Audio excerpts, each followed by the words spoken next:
খেয়াল করে দেখেন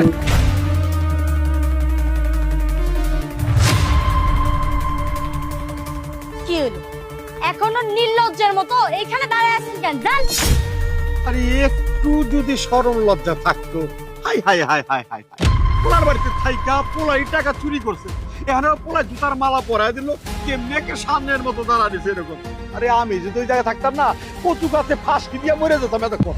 বাবা রে, তুই আমার নিজের সন্তান হয়ে জুতার মালা আমার গলায় পড়ালি, তাও আমার তোর শ্বশুর আর বউয়ের কথা বিশ্বাস করে বাবা তুই কি ভুলে গেছিস বাবা?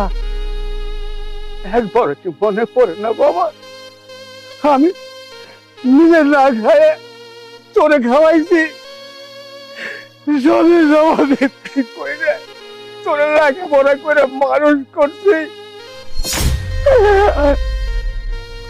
আজকে তুই মস্ত বড় চাকরি করস, মেলাকে ময়না পাস, আর তোরে এত করে কইলাম বাবা, আমার কথা তুই শুনলি না।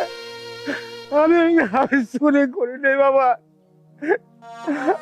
চুরি করি নাই, কথা শুনলি না। আমার জুতোর মালা পরাই দিলি, জানি না হয়তো আমার কপাল আল্লাহ পাক এই দিন এখানে ছিল, এই শেষ বয়সে মৃত্যুর সময় হয়ে গেছে গা।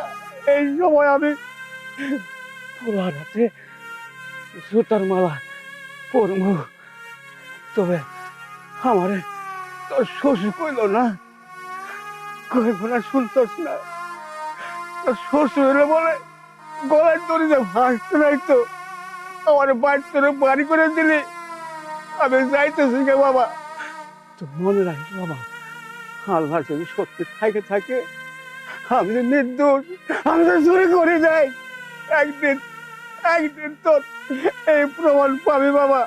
বাবা তুই আমার জামা গান কইস, আমি যাইতেছি গে বাবা, তবে যাওয়ার আগে আল্লাহ কাছে দোয়া করিস, যাই আল্লাহ যেন তোর সুখে থাকি, তুই সুখে থাকিস বাবা।